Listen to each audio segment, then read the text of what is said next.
So for those of you who don't know me, I'm actually a global television star. True story. I've had 4 TV series in the last 3 years. 2 of them have been canceled before they were launched, and 2 were canceled within 6 weeks. Let's recap. If we want to juice this thing, if we want to put a cattle prod up the ass of the economy. Bloomberg, the most trusted name in financial news. Not for long. I'm going to do whatever I can for this country of ours. Oh, Jesus Christ. Jeez, come on, dude. You're 0 for 2. Are you stuck? Face for podcasting. So first insight of the day, I'd like to be the first person to welcome you to the last TED. Okay. By the way, it's clear, what's it called? What are we here for? The Brave and the Brilliant? It's clear that Chris is a frustrated soap opera producer. Essentially what we have here is a telenovela where after a night of unbridled passion between Bill Gates and Malcolm Gladwell, they give birth to their bastard love child, Simon Sinek. Okay, I start us with a question. Do we love our children? Sounds like an illegitimate question, right? Well, I'm going to try and convince you otherwise. Essentially, as we go down generations, we're seeing that for the last 2 generations, people are making less money on an inflation-adjusted basis. In addition, the cost of buying a home, the cost of pursuing education continues to skyrocket. So the purchasing power, the prosperity, is inversely correlated to age. Simply put, as we get younger, we're taking away opportunity and prosperity from our youngest. The social contract that is now no longer in place, and for the first time in the U.S.'s history, a 30-year-old is no longer doing as well as his or her parents were at 30. This is a breakdown in the fundamental agreement we have with any society, and it creates rage and shame. As a result, people over the age of 55 feel pretty good about America, but less than 1 in 5 people under the age of 34 feel very good about America. This creates an incendiary. Righteous movements, cuts to our society end up becoming opportunistic infections because generally speaking, young people have a warranted envy, they're pissed off, and they're angry that they don't enjoy the same spoils and prosperity that were provided to our generation. A decent proxy for how much we value youth labor is minimum wage, and we've kept it purposely pretty low. If it had just kept pace with productivity, it'd be about $23 a share, but we've decided to purposely keep it low. Out of reach, median home price has skyrocketed relative to median household income. As a result, pre-pandemic, the average mortgage payment was $1,100. It's now $2,300 because of an acceleration in interest rates and the fact that the average home has gone from $290,000 to $420,000. By the way, the most expensive homes in the world, based on this metric, are number 3, Vancouver. Why? Because 60% of the cost of building a home goes to permits. Because guess what? The incumbents that own assets have weaponized government to make it very difficult for new entrants to ever get their own assets, thereby elevating their own net worth. This is the transfer I'm going to be speaking about. This has resulted in an enormous transfer of wealth, where people over the age of 70 used to control 19% of household income, versus people under the age of 40 used to control 12. Their wealth has been cut in half. This isn't by accident, it's purposeful. This is me at UCLA in 1987. I know your first thought is I haven't changed a bit. This is also Mia Silverio, who is the analyst that put together these slides. By the way, Mia is 26. I did the math. Just by virtue of her being in this audience, it brings the average age of the entire conference down 11 days. When I applied to UCLA, the admissions rate was 76%. Today, it's 9%. I received a 2.23 GPA from UCLA. I learned nothing but how to make bombs out of household items in every line from Planet of the Apes. And the greatest public school in the world, Berkeley, decided to let me in with a 2.27 GPA. And that's what higher ed is about. Higher ed is about taking unremarkable kids and giving them a shot at being remarkable.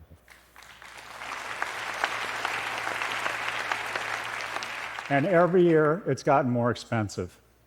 Higher ed and homes, and the ability, not only is higher ed incredibly expensive, it's not accessible, because me and my colleagues are drunk on luxury, and I'll come back to that. We've embraced the ultimate strategy. Me and my colleagues in higher ed wake up every morning and ask ourselves the same question when we look in the mirror. How can I increase my compensation while reducing my accountability? And we have found the ultimate strategy. It's called an LVMH strategy, where we artificially constrain supply to create aspiration and scarcity such that we can raise tuition faster than inflation. And old people and wealthy people have done the same thing with housing. All of a sudden, once you own a home, you become very concerned with traffic, and you make sure that there's no new housing permits. And here is a memo to my colleagues in higher ed. We're public servants, not fucking Chanel bags.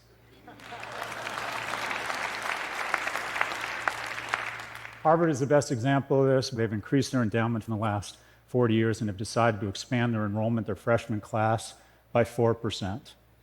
Any university that doesn't grow their freshman class faster than population, that has over $1 billion in endowment, should lose their tax-free status because they're no longer in higher education. They're a hedge fund offering classes.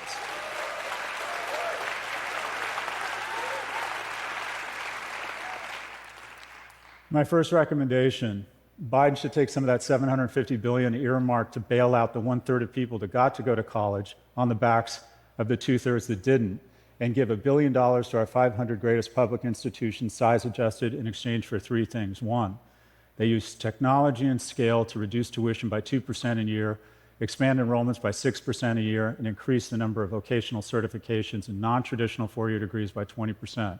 Where does that get us? In just 10 years, that doubles the freshman seats and cuts the cost in half. This isn't radical. This is called college in the 80s and 90s. Another transfer of wealth. Look at what's happened to wages. Oh, they've gone up, not as much as corporate profits. There's a healthy tension between capital and labor. For the last 40 years, capital has been kicking the shit out of labor. Well, you think, whoa, what about wages, right? They've gone up. Well, if you compare them to the S&P, they barely register. It's been an amazing time to own assets, but your attempt to get the certification or the income such that you can acquire assets has gotten harder and harder. In my class of 300 kids, it's never been easier to be a billionaire. It's never been harder to be a millionaire. By the way, our job in higher ed isn't to identify a top 1% of people who are freakishly remarkable or have rich parents and turn them into a superclass of billionaires. It's to give the bottom 90 a chance to be in the top 10. You know who doesn't need me or higher education? The top 10%. The whole point of higher ed is to give the unremarkables, i.e. yours truly, who was raised by a single immigrant mother, a shot at being remarkable. The transfer has been purposeful. While the cohorts, corporations, and the ultra-wealthy continue to garner more and more of our wealth, we have decided, I know, if they win the gold, let's give them the silver and the bronze, and let's lower their taxes. This transfer is purposeful. It's not by accident. And it works. Senior poverty is way down, and we should celebrate that. Meanwhile, child poverty is flat to up. The third rail, I'm going to talk about Social Security. It would cost $11 billion to expand the child tax credit, but that got stripped out of the infrastructure bill. But the additional $135 billion a year to Social Security, that flies right through Congress. And every year we transfer $1.4 trillion from a cohort that is increasingly doing less well to the cohort that is the wealthiest cohort in the history of this planet. I'm not against Social Security, but the criteria should be if you need it, not whether you have a catheter. 80% of you have absolutely no reason to ever take Social Security. It is bankrupting our nation, and we have fallen under this mythology that somehow it's this great social program. No, it's not. It's the great transfer of wealth from young to old. How is this happening? Because our representatives are, in fact, representative. Old people vote. Washington has become a cross between the land of the dead and the Golden Girls. Quite frankly, this is fucking ridiculous. And if I sound ageist, I am. And you know who else is ageist? Biology. When Speaker Pelosi had her first child, get this, 2/3 of households didn't have color televisions, and Castro had just declared martial law. But she's supposed to understand the challenges of a 17-year-old girl who's 5'9", 95 pounds, getting tips on dieting and extreme dieting from Facebook. She's supposed to understand the challenges that a 27-year-old single mother face. By the way, young and dreamy. Young and dreamy.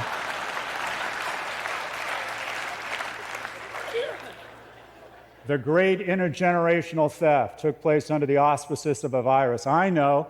Let's use the greatest health crisis in the century to really speedball the transfer. This is the NASDAQ from 2008 to 2012. We let the markets crash. And by the way, you need churn, you need disruption because it seeds and recalibrates advantage and wealth from the incumbents to the entrants. It's a natural part of the cycle. But wait, lately, no, 1 million people dying would be bad, but what would be tragic is if we let the NASDAQ go down and guys like me lost wealth. So we pumped the economy, which again increased the massive transfer of wealth. The best 2 years of my life, COVID, more time with my kids, more time with Netflix, and my value of my stocks absolutely exploded. And who has to pay for my prosperity? Not me. Future generations who will have to deal with an unprecedented level of debt. Why am I here and why do I get the prosperity I enjoy? Because in 2008, we bailed out the banks, but we didn't bail out the economy. We let the markets fall. So as I was coming into my prime income earning years, I got to buy, no joke, these stocks at these prices. This is where those stocks are now. Where does a young person find disruption? When you bail out the baby boomer owner of a restaurant, all you're doing is robbing opportunity from the 26-year-old graduate of a culinary academy that wants her shot. We need disruption.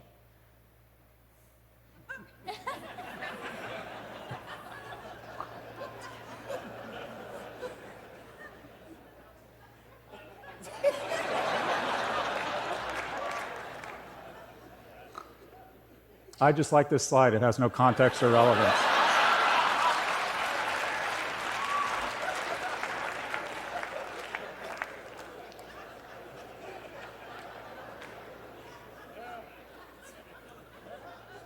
We're economically attacking the young, but I know, let's attack their emotional and mental well-being. Let's take advantage of the fact of the flaws in our species with medieval institutions, Paleolithic instincts, and godlike technology.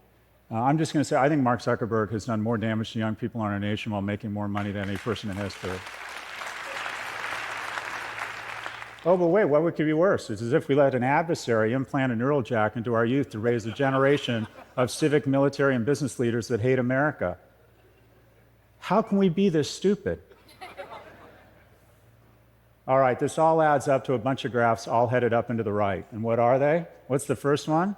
Oh, that's self-harm rates, which have exploded, especially among girls, since my colleague Jonathan Haidt pointed out it's really gone crazy since social went on mobile. What's the next one? Teens with depression. The next one, men and women not having sex. Biggest fear of my parents was that I was going to get in too much trouble. My biggest fear, honestly, is that my kids aren't going to get into enough trouble. By the way, my advice to every young person watching this program is go out, drink more, and make a series of bad decisions that might pay off. Next graph, cumulative gun deaths. You're more likely to be shot in the United States if you're a toddler or an infant than a cop. Next graph, obesity, way up. By the way, the industrial food complex wants to addict you to shitty, fatty food so they can hand you over to the industrial diabetes complex. We should not romanticize obesity. You're not finding your fucking truth, you're finding diabetes. Overdose deaths, way up. Deaths of despair. When I was in high school, it was drunk driving. Now it's kids killing themselves. Young people don't want to have kids anymore. 2/3 of people aged 30 to 34 able-bodied used to decide to have at least one child. It's been cut in half. It's now less than a third, 27%. As a result, people over the age of 60 in the US, pretty happy. People under the age of 30, not so much. Some of the lowest in the free world.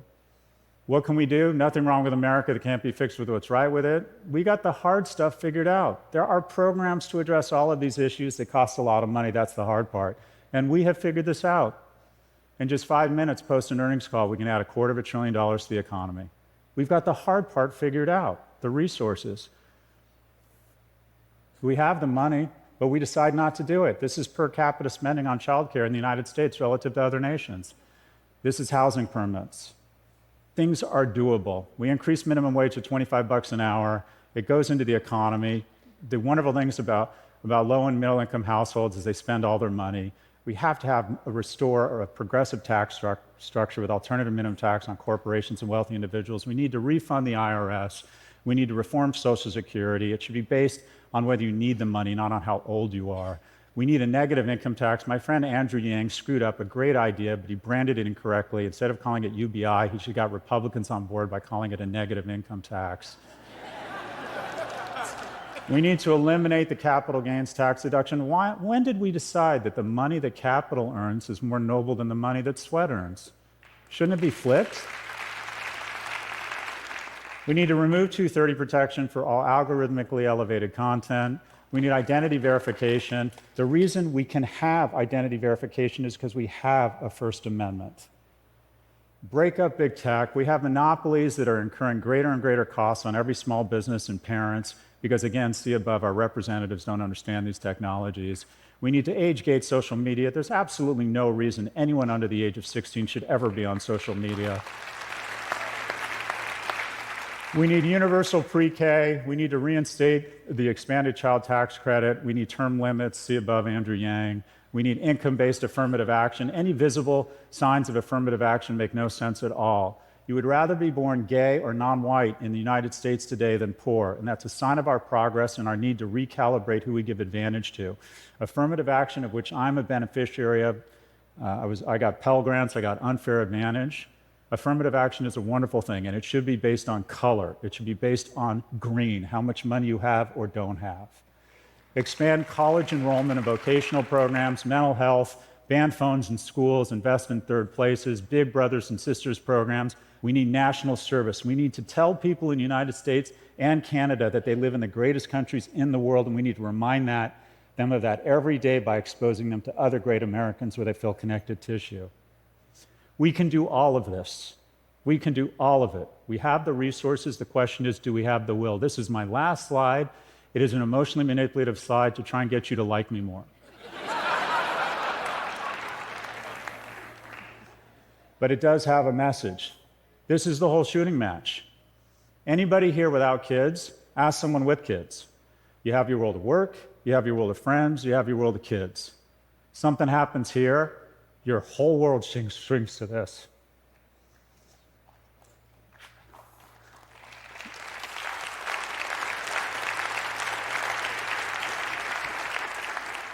So I present, as I wrap here, with just a few questions. One, if you acknowledge that our kids are the most important thing in our lives, that everything else we do here is meaningful, but our kids' well-being and prosperity is profound. If you acknowledge that they're doing more poorly than previous generations, if you believe there's a chance that the illusion of complexity has done nothing but provide cloud cover for the unbelievable transfer of goodwill, of well-being, and of prosperity from young to old, and if you believe we can actually fix these problems and we have the resources, then I present to you, I posit, I augur the question that I hope has more veracity than it did 17 minutes and 24 seconds ago. And that's the following question. Do we love our children? My name is Scott Galloway. I teach at NYU, and I appreciate your time. Thank you.